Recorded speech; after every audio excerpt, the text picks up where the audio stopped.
So Gladness, thank you very much for making time to share your insights into the future of leadership.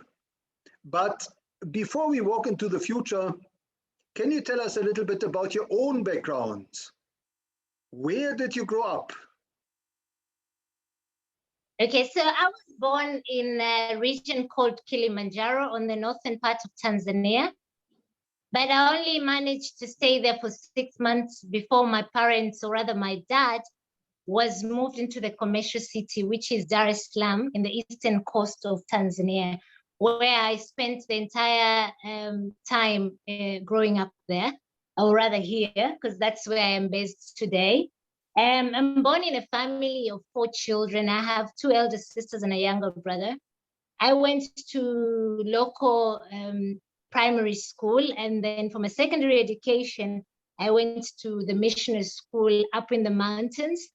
And it was a boarding school. And I always say those were really my fond years as a growing young lady. There's a lot you get to learn in a boarding school. So those were pretty much my early years. And tell us, Gladness, what was your dream career when you grew up? Well, my mother was a chemistry teacher in a high school. And my father is a civil engineer working in the government project. Growing up in a family where you have a mother teaching science subjects and a father who is an engineer, I always thought I would gravitate towards a science career. And even when you look at my high school diploma, I chose to do science subjects. And by science subjects, I mean maths, physics, and computer science. But being fortunate to have been in an international school where I managed to get a scholarship, in your second year of the diploma, International Baccalaureate Diploma, you get to meet a career counsel who counsels you on what you would aspire, what you would like to be when you finally go to university and begin to shape up your career. Then I used to say I want to work for the World Bank. And I think at the time I used to see a lot of funding coming to help my country, where it was a donation, some sort of concessional loans from the World Bank. And I used to tell my friends, when I live here, I want to go and work for the World Bank and be signing checks for Tanzania. So that used to be my dream career. And tell us, Gladness, who inspired you in your early days? To be honest, it's my mom. My mom used to have this saying where she would tell us, Gladness, you have to dream it to get it. And when you dream, then you put efforts to achieving your dreams. And she did not only say this, she even showed it to us, because she was a chemistry teacher, as I told you, a high school chemistry teacher. But she had a dream of working in the government institution as a scientist. And therefore, she pursued her master's and later on went to work for the Ministry of Agriculture in the government as a soil scientist. So she did not only inspire me that, you know, you could start as low as you can in a career, but reach out to where you want to be as long as you put efforts. So to me, I always carry that message behind me, saying that you have to dream it to get it, and then you put efforts towards realizing your dreams. Now, Gladness, you are a prominent banking leader in Africa. Looking back over your career, can you maybe tell us what was the turning point, or maybe the turning points in your career? Yeah, good thing you've said turning points, because I think there are a couple of turning points in my career. The first one, when I finished my university in Nottingham in the UK, I was fortunate to join Lehman Brothers, one of the largest investment banks in London, through their graduate management program. And so I was in the middle of finishing my graduate program in 2008 when Lehman Brothers collapsed during the 2008 financial crisis. And to me, that was a turning point, because I was in the middle of this vibrant investment banking career. I had enrolled for my chartered financial analyst, and I could really see myself sort of building a career in the financial markets within such a vibrant financial markets in London. But when it collapsed, I said, I am only a graduate with only 2 years on my back. I'm an international student on a work permit. I think I cannot compete. By the time there were so many people who had lost their jobs out there looking for something to do within the financial market. And I said, what are the chances somebody will pick me up? I think this is a sign I need to go back home. Whatever I've gained through my university degree for the 3 years at Nottingham, but also the experience in my graduate program, I think they're sufficient for me to go back and make a career for myself and do something for my country.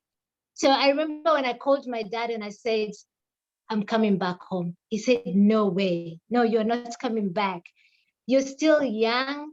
Just go out there and find another job or something. I said, no, I'm coming back home. I'm packing my bags. This is the time for me to come home and do something for my country. And to date, I've never regretted that decision to come back home. But another point, when I came back in 2009, I worked for a regional bank for 5 years. And there, after that, I said, I want to work for a local bank. I've worked with this regional bank. I've gained some experience within the Africa market, but now I really want to put my mark in a local bank. And I believe that is where I can really sort of institute a number of transformation change within the financial markets. So that is when I joined NMB Bank in 2014. Now, the fun thing about when I joined NMB Bank, despite the fact that I went in with the idea of really putting my mark within the financial markets through working with this local bank, but I also found out that there were very few women within the senior management position at the time. And I remember when I joined the bank, my immediate supervisor had to go on a long leave. And when I was going into some of these meetings, you would wonder, you have a lot of women you meet in the banking halls, you have a lot of women you meet at the canteen, we have a lot of women you meet at the ladies, but when you go to some of these key meetings, key decision-making meetings, they're very few. And I said, I must do something beyond my career. And I said, being a local bank and being such a big bank, well, not only it's a local bank, it's one of the largest banks in the country. I think we need to revolutionize the way the diversity and inclusion agenda is in this bank. So I went to my mom, being the person that always inspires me, and I said, there's this problem I've encountered, or rather this challenge I see, and I would like to bring more women up here. I think we should do something. And she said, there's an African proverb that says, if you want to go far, then you go together. But if you want to go fast, you go alone. And I said, I want this. And I said, I think I want to go far. And therefore, let's put together a forum of women so we could put our voices together. We could change policies. We could say what the bank can do so a woman can thrive and really rise up within the senior management of the bank. And in 2016, we launched a forum called NMB Women Arise. And to date, when I look at that, I'm very proud to see we have more senior women within management at NMB. But not only that, we also have a CEO. And you know that diversity is not only just a social agenda, it's a business agenda. To date, NMB is recording historical performance in the market. So I look at these 2 points in my career, and I'm really proud that the decision I initially made to come back home, but also not only within the financial market, but also bringing the entire diversity and inclusion agenda within the commercial bank or within the NMB bank. Now we are going beyond with Finance to Equal in partnership with IFC for the market that we are calling more players within the financial services sector to pledge for gender commitment. Now, Gladness, this week you earned a prestigious award at the Women in Management Africa. Can you tell us a little bit more about this award? Thank you. So Women in Management Africa is an initiative that started about 2 years ago, whereby they have seen there is this challenge, or rather a gap within our community where women are doing amazing jobs, amazing good work, but they are not seen, or rather they're not the ones to raise up their hands. They're not the ones to showcase the good work they're doing. And what now this award does, or rather what this initiative does, is to showcase amazing and good works that the women are doing so that they get that visibility. And you rightly agree with me that the more visible you are, not only within your office, but also in the industry and in the market at large, the more chances are for you to be able to succeed. And I think what WIMA, Women in Management Africa, is trying to achieve is to showcase the work that the women are doing, who are doing an amazing job as women leaders within their organizations, but also in the market at large. And now with not only this would mean visibility for women, but it also means that these women, the different cohorts, my cohort is the second cohort. The first cohort was 2019-2020. The award I won last few days ago was 2020-2021. You also get to connect with the women who have won those awards. I think it's a great platform, and I think it will grow a great way in really addressing a number of initiatives that the world is trying to tackle as far as gender and diversity is concerned. So, Gladness, what would you say? What is driving you today? I think you could already tell from the turning points in my career. What drives me today is really about putting, or rather leaving a mark in the society. And by saying leaving a mark, it's moving a needle or doing something that the future or the younger generation to come would be able to benefit from this. And therefore, if I'm doing anything, I always say to myself, what's the impact, or what value am I bringing to whatever I am doing that is sustainable for the generation to come? And that really drives me today in whatever I do. Now, Gladness, looking into the future, can you tell us, what does the future of leadership mean to you? You see, Nick, leadership in the future is not going to change.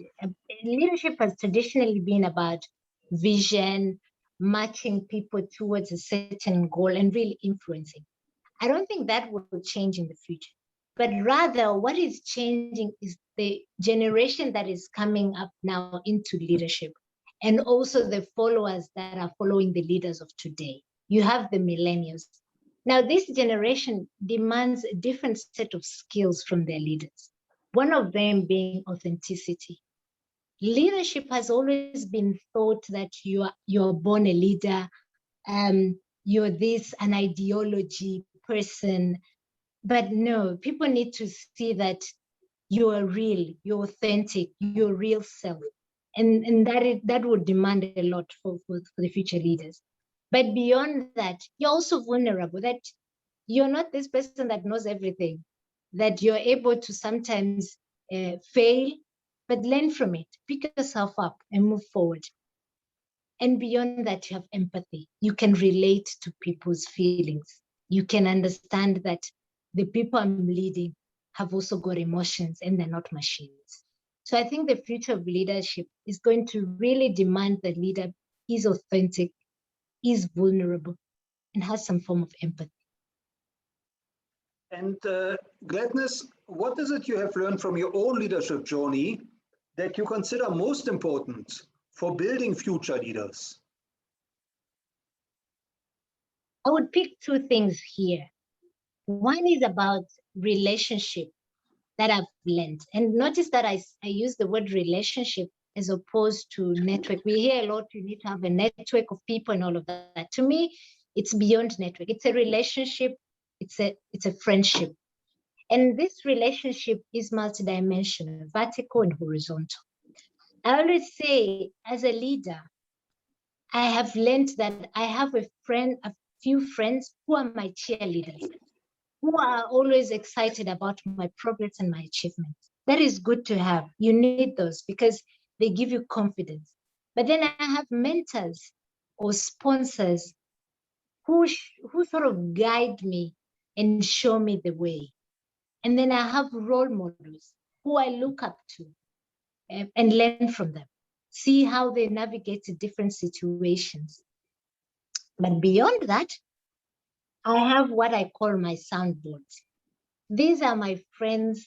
This is also my spouse who really keeps me in check. And I always tell people, even when I'm doing speeches, when I'm having to do a certain talk, I always bounce my ideas with these soundboards because they would tell me there, that is not right. Whatever you're saying there doesn't.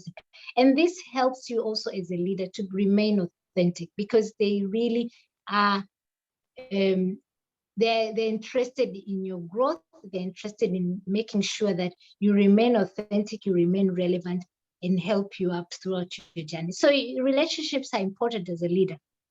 But beyond that, I think you also need to be able to, what I've learned, you need to be able to stimulate ideas, to constantly learn and new things. And remember when I said that the future of leader is going to demand that you're vulnerable, that you don't know everything. And if you don't know everything, that means you're constantly learning.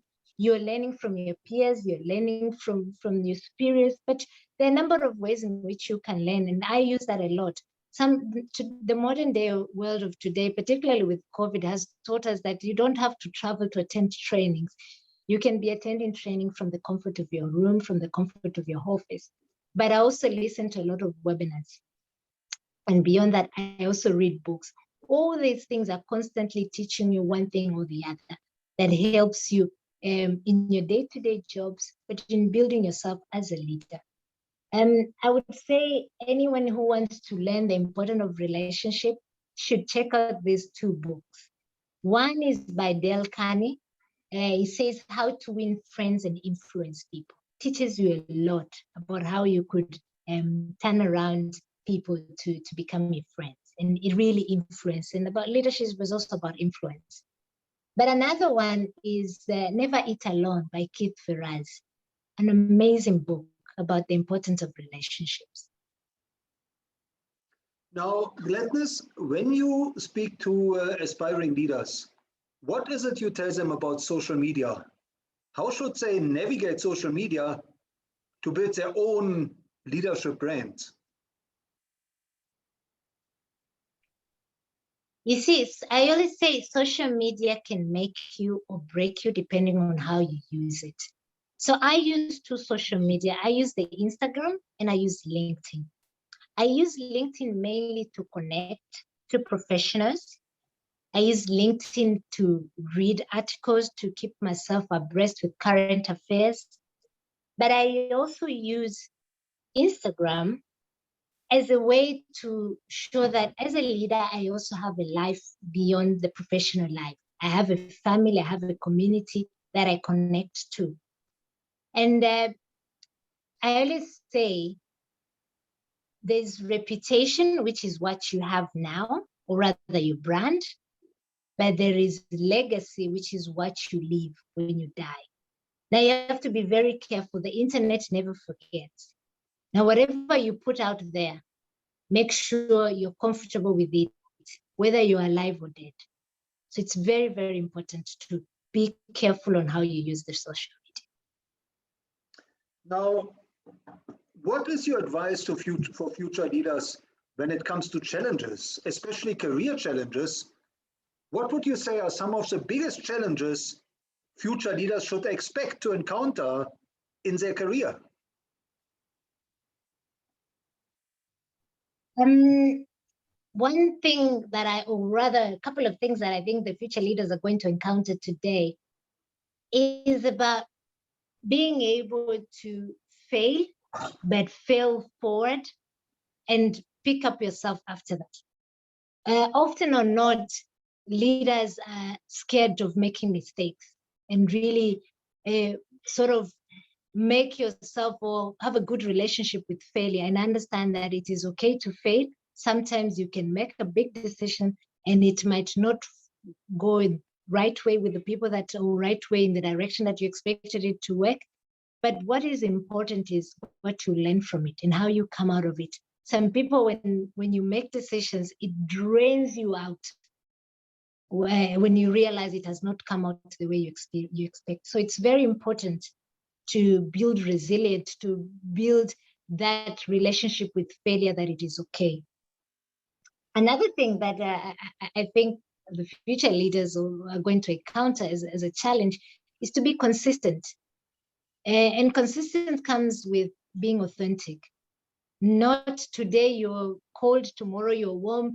You're not predictable. I think it is very important to be consistent, and that means it comes from being authentic and have a certain set of values that guide you. That somebody is able to say, if Gladness was here, this is how she would have responded. She wouldn't let this go down this, or she would advise this way, because you're consistent, and consistency comes with having a set of values that guide you. Now, Gladness, if you were to design a curriculum for future leaders, what are some of the new skills you would want to factor in? The first one would be what I initially talked about, that I've learned in my own journey, about ideas. I think if I was to design a curriculum, I would find a way I could stimulate the mind of these future leaders, that they have a creative mind.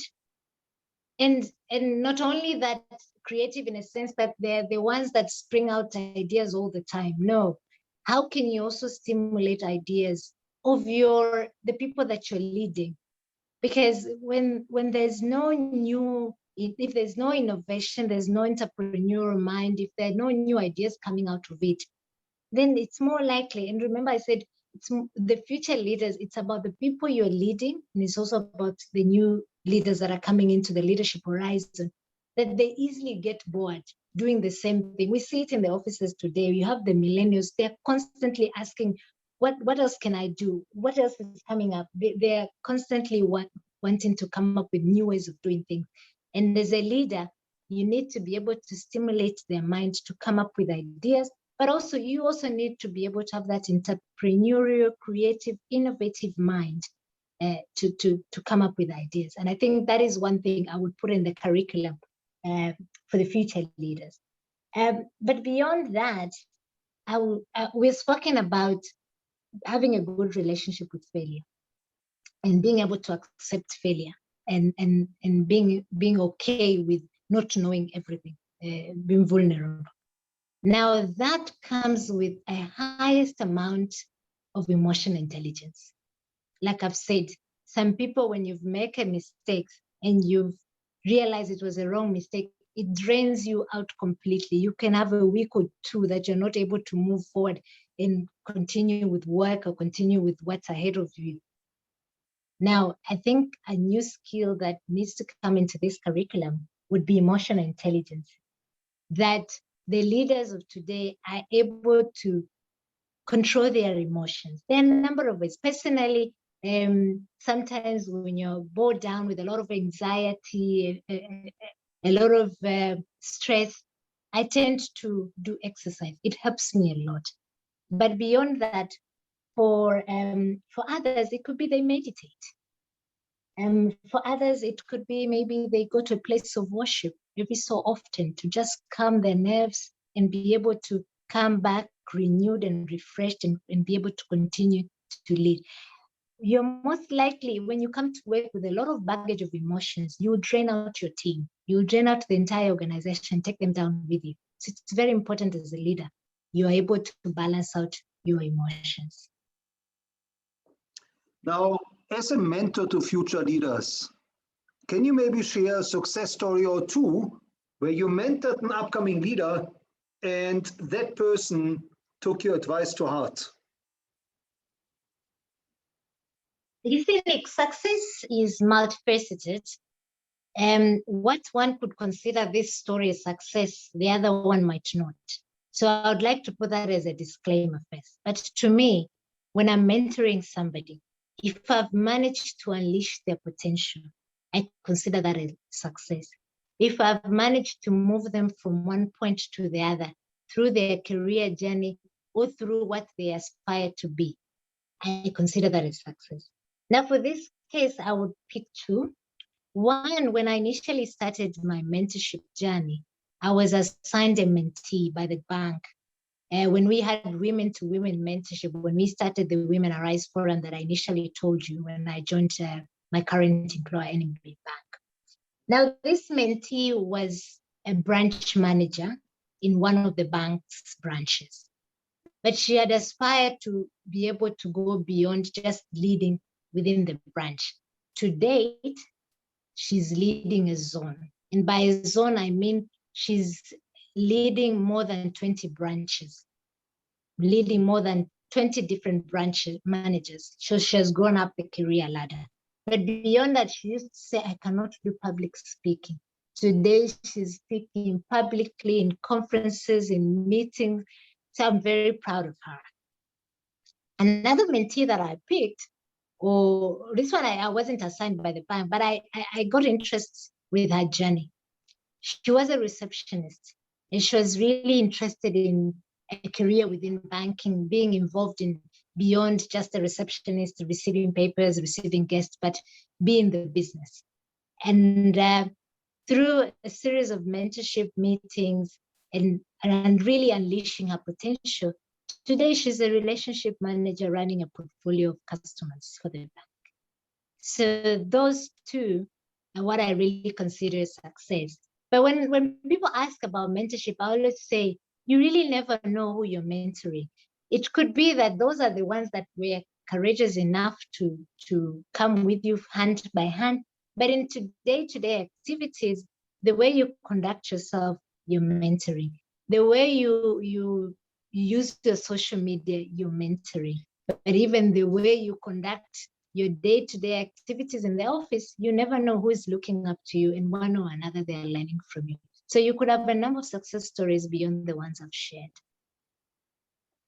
And Gladness, can you tell us, in your leadership journey, and maybe in your learning journey, who are the role models of leadership that you encountered and you would recommend future leaders should learn from? So the first role model that I've been following her is our current president, Her Excellency Mama Samia Suluhu Hassan.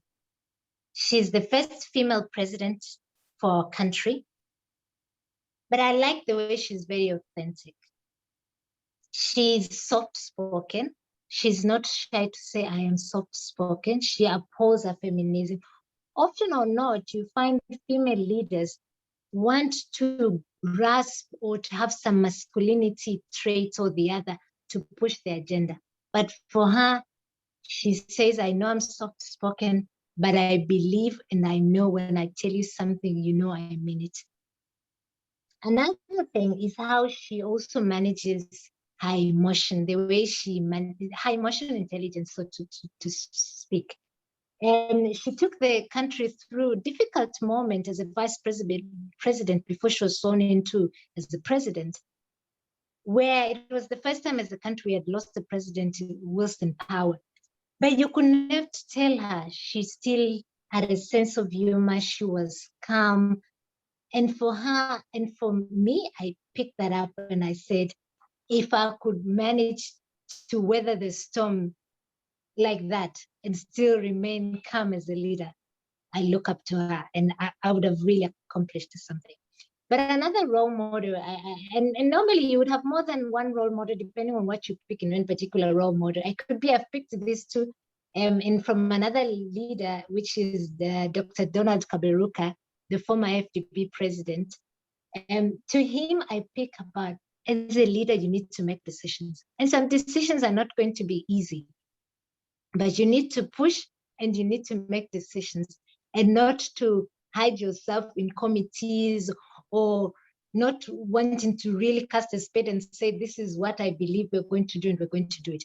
And he's known for his term during his presidency as the FD president, 2005-2015, where he really made transformational change for the bank. And I look up to how he was able to push some of really difficult agenda as a leader. And he says, as a leader, you have three things. You have competency, but you need to have values. And then you have to have the nerves to make the decisions. So all those three things I look at and I think any any person should study his term first, maybe as the Rwanda's Minister of Finance, where he managed to push a number of agenda, including being able to have Rwanda sort of being debt-free or cancelled all the concessional loans that they had. So I read his story and I admire and I look up to him. Now, Gladness, how can our listeners connect with you and where should they follow you? Like I said, I'm on LinkedIn. It's Gladness Deogratias, so that's the name that you're able to follow me on LinkedIn. And am I right in saying that you might be working on a book very soon?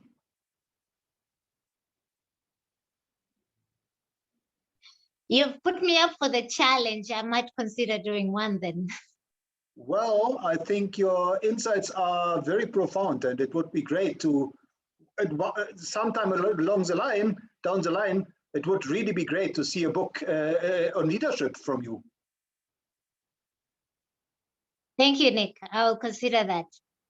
So last but not least, Gladness, is there one piece of advice that you would like to convey to future leaders that they should implement in their own leadership? If there's one thing I want anybody to pick from this is, what will people say when you're gone?